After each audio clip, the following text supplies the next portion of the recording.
Hey, bonjour, aussi c'est Marc-André Ferron. Aujourd'hui, on prend quelques minutes pour s'expliquer pourquoi il faut systématiser la gestion de la santé-sécurité et éviter de travailler sur les individus directement et travailler sur les comportements des gens.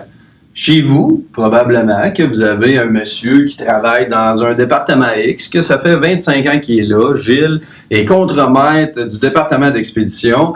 Et tant que Gilles est là, pour arriver à gérer les dangers, ça va bien parce que Gilles, il sait qu'il ne faut pas mettre telle affaire à cet endroit-là, que quand tu vas à tel endroit, il faut que tu portes un dossard. Il est capable de tout aviser son monde. Toutes les connaissances sont dans sa tête. Gilles s'en va, il est rendu à l'âge de la retraite.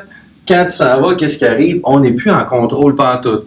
Même chose avec votre électricien, Denis, qui est là depuis 25 ans chez vous. Il a participé quasiment à construire toutes les installations électriques de l'usine. Il connaît sur le bout de ses doigts. Il pourrait tout faire ça par cœur. Il quitte l'organisation. On engage qui? Un gars avec un DEP en électrotechnique qui a 6 mois d'expérience, dont 3 mois dans un stage. Il ne connaît pas vos installations. Tant que Denis était là, ça allait bien. On était en contrôle de notre gestion des dangers. Là, ça ne va plus bien pantoute. Pourquoi qu'on définit des rôles et responsabilités dans un système de gestion? C'est pour définir des standards et éviter les éternels recommencements.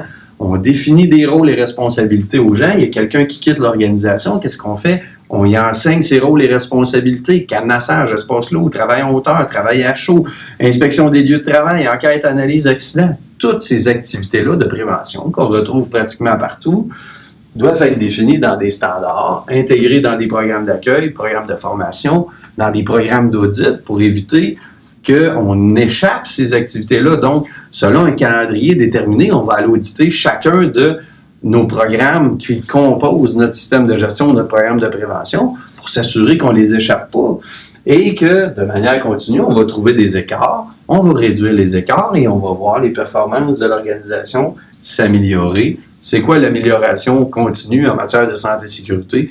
Tout simplement améliorer notre système de gestion et on va avoir des meilleurs résultats.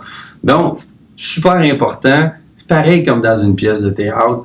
Une pièce de théâtre qui n'a pas de script, c'est une ligue d'improvisation et la dernière chose que vous voulez en matière de santé et sécurité, c'est de l'improvisation parce que ça laisse toute la place au hasard. Donc, ce qu'on veut, définir des rôles et responsabilités, comme dans la pièce de théâtre, qu'on va attribuer à des acteurs. Former ces acteurs-là sur les rôles qu'ils ont joués, valider qu'ils ont bien compris. Quand ils sont prêts, on les envoie en scène, ils jouent leur rôle. Est-ce que ça se peut que quand je vais avoir quelqu'un qui va quitter l'organisation, je vais avoir des petits soubresauts? Ça, c'est possible. Mais les écarts vont être beaucoup moins grands que de repartir à chaque fois qu'on va changer de directeur, directeur général, de superviseur, les employés plus anciens, etc. Donc, super important. Vous voulez en savoir plus? Vous voulez venir à la formation Gérer stratégiquement la santé et sécurité? Ça donne à quelques occasions dans la région de Trois-Rivières, Drummondville, Montréal, Québec cette année. Vous pouvez aller voir les dates sur le site de Gestion Authentique à gestionauthentique.com. Si vous voulez m'inviter chez vous pour aller rencontrer vos équipes de gestion, qu'on parle de gestion stratégique de la santé et sécurité, les 3 devoirs, la diligence, les rôles et responsabilités, ça va me faire plaisir d'y aller. Sinon, vous avez toujours les petits bouquins de la collection Gérer la santé et sécurité sur lesquels vous pouvez vous rabattre et les dévorer en moins de 2-3 heures pour avoir beaucoup d'informations qui vont vous être très utiles sur votre gestion de la santé et sécurité. Cela étant dit, n'oubliez pas de systématiser votre gestion. C'est parmi les éléments gagnants d'une bonne culture santé et sécurité.